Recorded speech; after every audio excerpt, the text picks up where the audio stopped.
It was Christmas Eve, 2001. I was 6 years old at the time. My parents had gone to the store in town to grab some last-minute supplies for Christmas. They'd left me in the barely capable hands of my older brother. I was downstairs in the living room watching some cartoons on TV, while he was upstairs in his room listening to metal. As I'm sitting there, watching Dexter's Lab, I caught something out of the corner of my eye. Passing by my living room window was a guy in a big, floppy red hat. He stopped at the window and looked in at me. It was a man dressed up in a cheap Santa suit. He had the big, fake white beard and everything, even a large sack slung over his shoulder. Now, to my childish mind, this really was Santa paying me a visit. Still, even then, I knew something was off. What unsettled me about him as he stared in through the window at me were his eyes.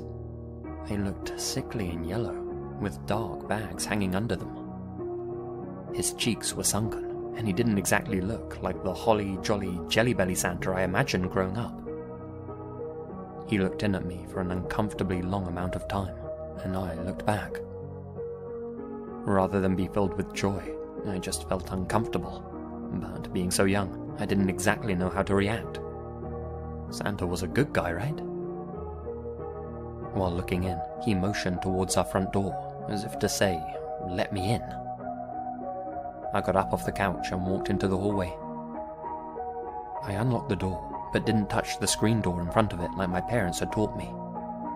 As such, there was still a thin layer between myself and the Santa now standing on my porch. Oh ho ho! Why hello there, little boy. Merry Christmas. And what's your name? Michael. I remember feeling confused that he didn't know my name. I always thought Santa knew every kid's name. Wasn't he supposed to have a list? Oh, nice to meet you, Michael. Do you know who I am? I nodded yes. Well, I've heard you've been a very good boy this year, so I brought you this. He dipped his hands into the sack and pulled out a wrapped present, held it out in front of him as if to say, "Come and get it." Being so young and naive, I was tempted to open the screen door and take the gift, but my parents had drilled stranger danger into me hard, to the point where I didn't even trust Santa Claus. All I could think to do was tell Santa that he had come too early, and that he should come back at nighttime like he was supposed to. Put the present under our tree, you know? Come now, Michael. Open up and come and get your present. It's a doozy. The temptation was strong. I wanted the present, obviously.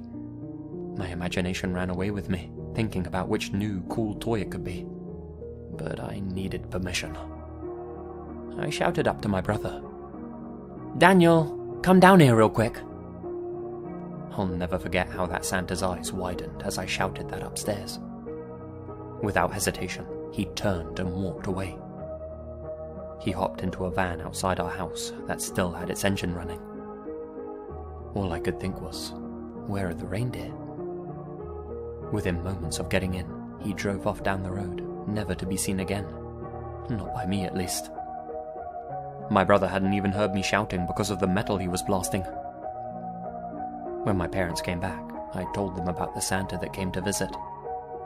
They thought I was just pretending or playing a game. A couple of days after Christmas, the news broke out.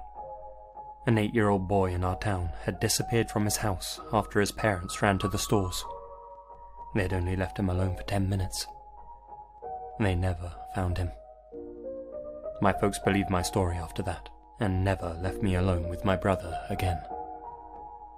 I thank my lucky stars we had that screen door rule in my home. On Christmas Eve in 1989, I was traveling through Mexico City in my boyfriend's car. He was driving and I was navigating. There were Christmas decorations up along the streets and most of the traffic was moving at a snail's pace, taking care not to hit the dense pockets of people walking up and down the street. We were in a hurry though, so my boyfriend turned off one of the main roads and we cut down a side street to avoid the congestion. We made a few more turns and suddenly stopped when we realized we didn't have a clue where we were. I opened the map while my boyfriend put the car in park and lit up a cigarette. I was tracing our route on the map to backtrack us when something struck our car hard on the front side right next to me. I caught a glimpse of a figure slam into our windshield and bounce forward off the car. I cried out in shock while my boyfriend stuffed his cigarette in the ashtray and stepped out of the car. This is where the experience became strange. I've never shared this before with anyone other than my closest friends and family who I trust. While my boyfriend was climbing out of the car, I saw the figure who struck us stand up awkwardly, holding his head and limp across the street. My boyfriend completely ignored him and bent down to look at the front of the car. I rolled down my window and called out, "Hey!" to the man as he limped away. My boyfriend, thinking I was yelling at him, called back to me, "Don't get out." I called back, "What? Why?" And my boyfriend stood back up and I noticed blood on his pants from where he had knelt down. "He's dead," my boyfriend said, and he rubbed his face. "What? No, he's not, I turned and started to point in the direction the man had limped away in, but he was gone. I got out of the car and stood up. I saw enough to understand what my boyfriend meant. The man we had struck had flipped off the windshield and caught his head in a storm drain. His neck was very clearly broken and he was bleeding heavily from 2 different compound fractures in his legs where he had struck our car with his bike. The bike itself was lying on its side by my feet, the front wheel bent sideways and the back wheel still spinning. I was in shock and kept jerking my head back and forth down the street the man had limped down on and the figure at my feet.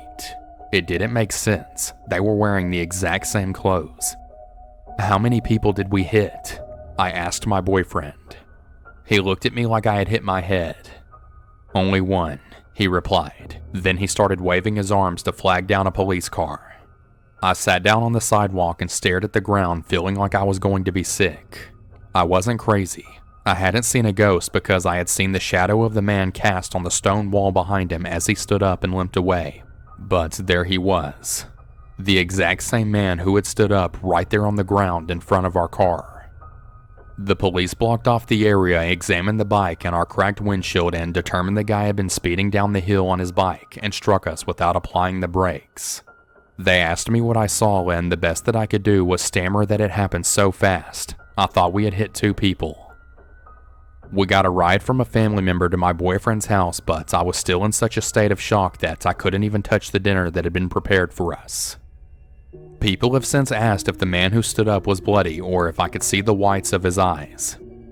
Honestly, I don't recall seeing either. All I could say with certainty is that he stood up, held his right hand to his head and limped away. He didn't react to my boyfriend stepping out of the car. I don't know if I believe in ghosts or life after death, but if that's the case, this man was physically reacting to the impact that had killed him, seeming not to have noticed that he was dead. Occasionally I dream about that night and that impact, but in the dream I never see the man stand back up. I see a bright flash of light and then nothing. No details of the man himself after the hit. I never even found out the man's name. It was the worst Christmas of my life. The best story my grandfather ever told me happened back when he was 18 years old on Christmas Eve in 1959. He was lying on his couch with a broken leg, which was perched on the arm of the couch all wrapped up in a cast. He was listening to the radio and watching the snow fall outside as he used the poker to adjust the wood in the fire. It was about 8 p.m. and he was alone in the house. His family lived on a farm in the middle of nowhere in Kansas, and his father and brothers were across the property in the barn, roughly about a mile away. He doesn't recall where his mother was. He was reading something in the newspaper about President Eisenhower when there came a furious pounding at the door. An enraged voice screamed from the other side of the door that Owen, my great-grandfather, was going to die tonight. My grandfather didn't respond to this. Unable to move off the couch, he pulled the rug across the room until the shotgun which had been leaning against the fireplace was in reach, and he picked it up and cocked it, pointing it towards the front door. My grandfather says for the next 5 to 10 minutes, the man continued screaming, circling the house and pounding on windows, screaming for Owen to come out. He was clearly drunk and out of his mind and wasn't leaving the house until someone opened up. My grandfather winced as the man banged on the window right above the couch, but he still didn't move or acknowledge him. Finally, the man returned to the front door and pounded on it until he kicked it in. My grandfather said that he felt the blast of cold air and the stench of tobacco and whiskey as the man stomped through the dark hallway and walked right into the living room. He was a tall, lanky guy with brown teeth and an uneven gray beard, like he had only shaved part of his face. The guy's eyes were as big as hubcaps and he was barefoot, which was crazy as it was snowing outside. For about 10 seconds, the guy didn't even notice my grandfather, but was glancing around the room quickly, his eyes darting back and forth like a rat until his eyes fell upon the couch. He saw my grandfather, he saw the shotgun, and he froze like a deer in the headlights. My grandfather cocked the hammer back on one of the barrels. He had him dead to rights and the intruder knew it. My grandfather snapped, Get the fuck out! The man took a step back, looking more enraged than afraid. Where's Owen? He hissed. Get out! My grandfather yelled. The guy turned around, walked into the kitchen, and dug through the pantry until he found a pint of whiskey. He even turned around and looked back into the living room just to make sure the shotgun was still up. He threw back the whiskey, dropped the bottle in the sink, and walked out, calling back over his shoulder, Tell Owen I said Merry Christmas. Once the guy was outside, my grandfather heard him knock over the pile of firewood by the steps. After another minute, he smelled smoke and realized the guy had set fire to the pile, likely intending to burn the house down. My grandfather hobbled over awkwardly, shotgun still up, barely able to hold it straight on his bad leg, and peered outside. The guy was gone, but there was so much snow around the fire and so much icy wind assaulting it that the fire was already nearly out. When Owen and the others got back and saw the charred marks on the front stairs, they asked what happened, and my grandfather told them everything. Owen flew into a rage, took the shotgun, and followed the guy's tracks out across the fields with a lantern. He didn't come back until Christmas morning when the family was all gathered in the kitchen for breakfast. Owen tossed the gun down and hissed that the fucking thing hadn't even been loaded. When my grandfather asked if he got him, Owen nodded and responded, Oh yes. And that was it. He never got my great-grandfather Owen to report exactly what happened or even know how he knew the man.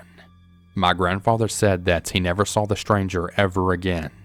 I asked him if he thought Owen had killed him, and he responded, I'm almost positive that he did. When I asked, but how did he do it with no ammo in the gun? My grandfather looked back at me and said, There's dozens of ways to kill a man with your hands.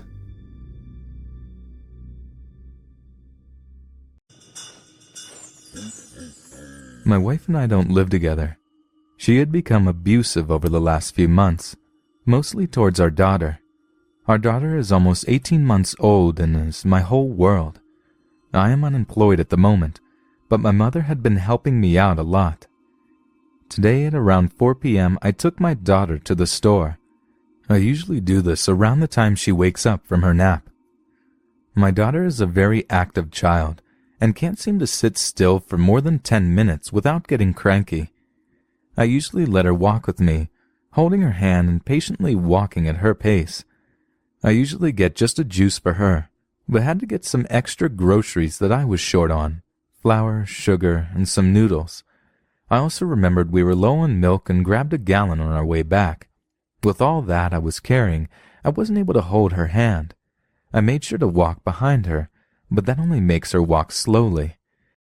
As we made our way to the register, I was continuously urging her to keep walking, which she would do, but only for a second before her attention would be drawn to another rickety box with whatever was on sale, or she would see something colorful on a lower shelf. I was getting a bit frustrated, but I wasn't showing it in my voice. I kept urging her to keep walking, and she kept getting sidetracked. With everything I was carrying, I started to wish I had grabbed a basket. At the front, their customer service desk holds Register 1, which was thankfully open. I want to take the time to mention that my daughter is very fond of saying hi and waving at everyone. I set everything up to get rung up, but the service attendant was busy with a return at the customer service area, so I had to wait. The entrance to the store is to my right. The only exit is behind the service desk, which leads into the small foyer before leading to the other doors. As people enter, They have to pass the customer service desk. I was being fatherly to my daughter, trying to entertain her with patty cake and the itsy bitsy spider while we waited for the cashier to check us out. My daughter would frequently wave at people passing and say hi in her squeaky toddler voice. Some people would smile and wave back, while others would stop to adore her. At this point, I'm used to people doing that. It makes me happy knowing my daughter isn't a shy, cranky little asshole like some of the kids you see in the stores like this. The lady was ready to check us out, and I told my daughter to hold my hand since I wouldn't be looking her way. I had to pull my wallet out to retrieve my debit card to pay for the groceries and let her hand go for a moment. I kept looking her way to make sure she wasn't wandering off. The lady went to hand me my receipt when all of a sudden she yelled at someone behind me. "What are you doing with his daughter?" She bellowed as I turned to look at a man who had picked her up and started running towards the entrance doors. I was shocked. The doors didn't open since they were a one-way set of doors, and the cashier quickly picked up the phone yelling that she was calling the police. I was stunned to the point of immobilization, but quickly realized what was going on. I have a pocket knife that I usually carry on me so I can break the seal on my daughter's juice.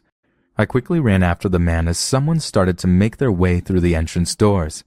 He didn't get a chance to run through before I slammed my fist across his temple. I decided not to use the knife in case I might get in trouble. The man stumbled and I grabbed my daughter from his arms. He then proceeded to run out the door, empty-handed. The police arrived about 5 minutes later and asked me what I had seen. I explained that I hadn't seen the man's face, since he had shaggy long hair and a beard. He was also wearing a hoodie, which wasn't that much of a surprise. They took the statement of several witnesses, including the cashiers, and had already had their other officers searching the area. Someone had said the guy had ran behind the building, but the officers didn't find anyone. The police took us home and then asked more questions like, "Have you seen him before? Do you know anyone who looks like this man?" and then proceeded to ask about the home life. The CPS had been over earlier in the day to discuss my wife's mental health issues, and the police had been here earlier as well. The officer asked if we needed any groceries or anything else, and I told them no. The officers left, leaving me their cards in case I saw the guy around the area. About 20 minutes later, I got a knock at the door. To my surprise, the officers had returned with the largest box of pampered diapers I had ever seen, a large box of wipes, about 6 large Winko bags of groceries, and a couple of bags of toys. I fell to my knees and cried after they left us. I had spent almost 5 minutes choking back tears as I thanked them. They had left us with a Christmas card saying I was a strong father to have had so much go on recently, and that my daughter was lucky to have such a great father. There was $100 in the card too, wrapped in a note that said to get a drink or two if I needed it. I don't drink, so I will probably get some extra Christmas presents for my mom and daughter. So, to the fucker that tried to kidnap my daughter, I hope the police find you, and I hope we never meet again.